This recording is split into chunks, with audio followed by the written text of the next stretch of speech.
देखिए, एक 3 चीजें अगर किसी व्यक्ति को ज्यादा दी जाती है तो वो आधा छोड़कर चला जाता है।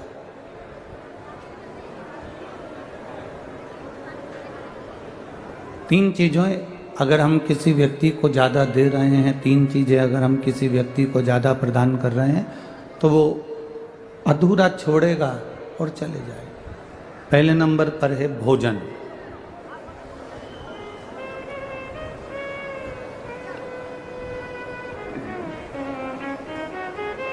अगर हम किसी व्यक्ति को ज़्यादा भोजन दे दिए हैं, ज़्यादा भोजन हमने परोस दिया है, ज़्यादा भोजन हमने प्रदान कर दिया है, तो ये निश्चित है कि वो ज़्यादा भोजन अगर हमने दिया तो वो आधा छोड़कर चले जाएगा। 3 चीज़ें ज़्यादा देने पर, 3 चीज़ें ज़्यादा प्रदान करने पर अधूरी रह जाती है, आधी रह जाती है, आधी छूट जाती है।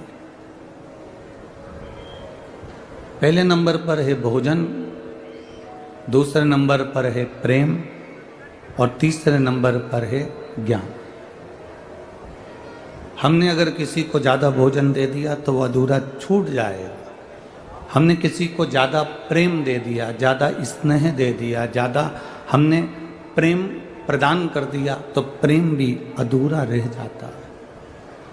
और तीसरे नंबर पर है दिया हुआ ज्ञान। आप किसी को अधिकता में ज्ञान दे रहे हो, बहुत कुछ समझाने का प्रयास कर रहे हो, बहुत कुछ देने का प्रयास कर रहे हो, तो वो अधूरा छोड़ जाता है।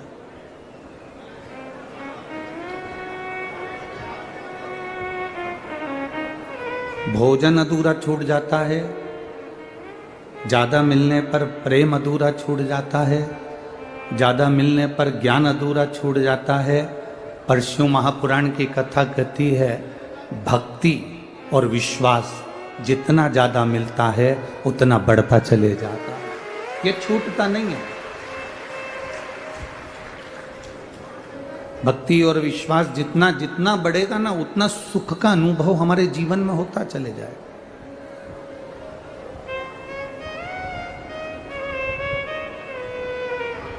भक्ति और विश्वास जितना जितना दृढ़ होता चले जाएगा, उतना उतना हम परमात्मा के करीब होते चले जाएंगे। आप में से कई माताएं ऐसी होंगी जिन्होंने पशुपति व्रत भी करा होगा, कई माताएं ऐसी होंगी जिन्होंने सोमवार का व्रत भी करा होगा, कई माताएं, कई पुरुष, कई भाई, कई बहन, कई बेटियां, कई बच्चे ऐसे होंगे जिन्होंने पशुपति व्रत करा, सोमवार का व्रत करा, भगवान शंकर के मंदिर भी गए, 1 लोटा जल भी रोज चढ़ाया, फिर भी हमारे कष्ट, हमारा दुख, हमारी तकलीफ नहीं कट रही।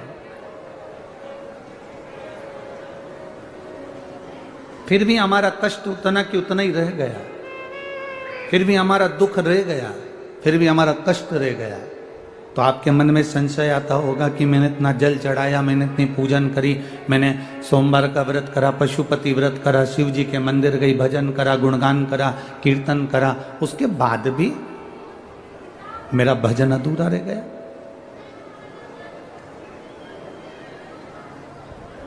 उसके बाद भी मेरा कर्म पूरा नहीं हुआ, भगवान ने मेरी सुनी नहीं। शिव महापुराण की कथा कहती है, आप अपना पशुपति व्रत करिए, आप अपना सोमवार का व्रत करिए, आप अपना 1 लोटा जल देवाधिदेव महादेव को चढ़ाते रहो। वो नहीं सुन रहा तो भी चढ़ाओ, उसके दरवाजे तक जाते रहो। जब जब आप उसकी चौखट तक जाते रहोगे, 1 लोटा जल देवाधिदेव महादेव को समर्पित करते रहोगे। आज नहीं सुना कल सुनेगा, कल नहीं सुना परसों सुनेगा, पर वो सुनेगा जरूर, ये निश्चित है, वो झोली भरेगा जरूर, ये होता है।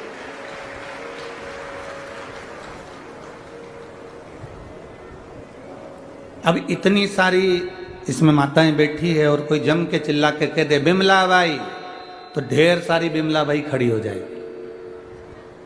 कोई कहे शांति बाई, तो शांति बाई खड़ी हो जाएगी।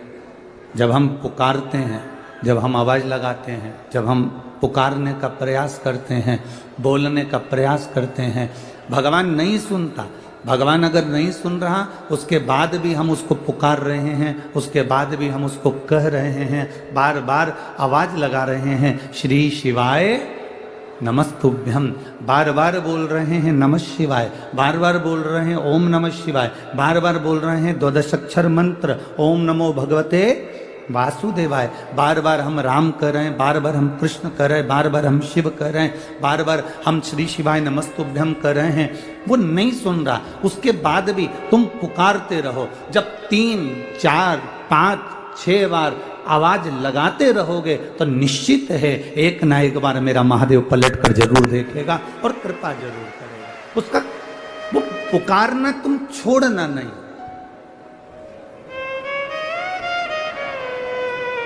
बोल बम का नारा है, बाबा एक सहारा। आप पुकारना ना छोड़िए, आप भगवान का भजन करना ना छोड़िए, आप भगवान को पुकारना ना छोड़िए।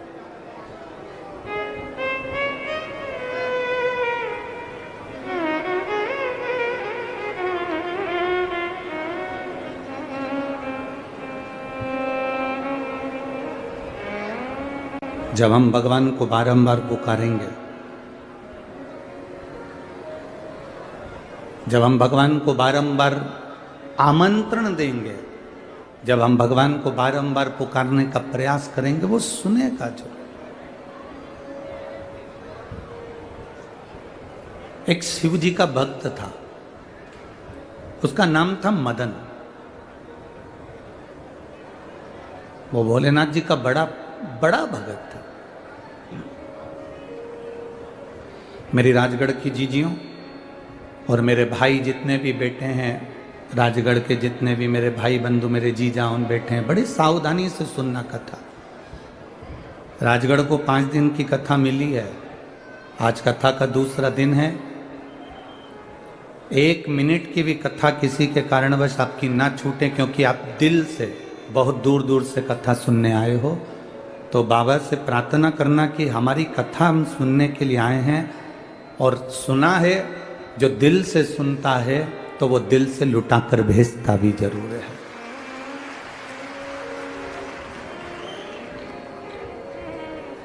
आप दिल से श्रवण करो। एक शिव जी का परम भक्त था मदन, जो भगवान शंकर का परम प्रिय भक्त है। आज तक भगवान शंकर ने उसको कभी दर्शन नहीं दिया, आज तक वो कभी भगवान शिव का दर्शन नहीं कर पाया, आज तक उसने भगवान शंकर का दर्शन नहीं करा। ना शिव जी उसको मिलने आए, ना इसने कभी शिव का दर्शन करा। केवल शिवालय जाता था, शिवालय में जाकर जो मंदिर में भक्त फूल चढ़ाकर जाते थे, उन फूल को उठा लेता था और उन फूल की पंखड़ी को निकालता था, और नीचे का जो डूट होता था, नीचे का जो भाग होता था, उसको फेंक देता था, और फूल की पंखड़ी से शंकर भगवान के मंदिर में शिव जी के आसपास में शंकर जी का श्रृंगार किया करता था।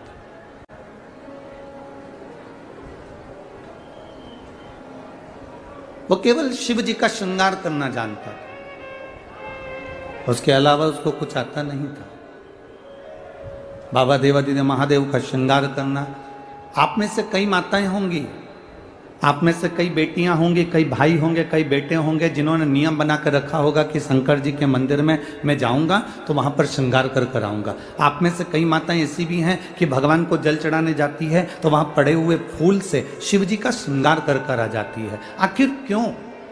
ये श्रृंगार की परिधि, ये श्रृंगार करने की एक नियम, ये श्रृंगार करने का एक क्रम, ये श्रृंगार करने का एक नियम हमारे जीवन में किसने दिया? ये श्रृंगार करने का नियम दिया है भगवान नंदी ने, ये श्रृंगार करने का नियम दिया है माता अंजना ने, ये श्रृंगार करने का नियम दिया है माता पार्वती ने, ये श्रृंगार करने का नियम दिया है माता सती ने, श्रृंगार करने का नियम दिया है श्री तुमरुका जी ने। तुमरुका जी भी चंचूला देवी से कहते हैं, चंचूला अगर किसी के पास में जल भी नहीं है, किसी के पास में फल भी नहीं है, किसी के पास में फूल भी नहीं है, किसी के पास में बेलपत्र भी नहीं है, तो सुन चंचूला, अगर मंदिर में पड़े हुए, मंदिर में भगवान के चढ़े हुए फूल उठाकर भी अगर उसकी नीचे की डूंठ को निकालकर उसकी पंखड़ी से भी अगर कोई देवादिदेव महादेव का श्रृंगार कर देता है तो मेरा महादेव उसकी झोलियां खुशियों से भर देता है।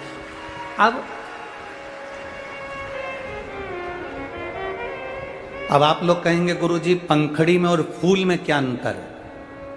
थोड़ा समझिएगा बहुत सावधानी से।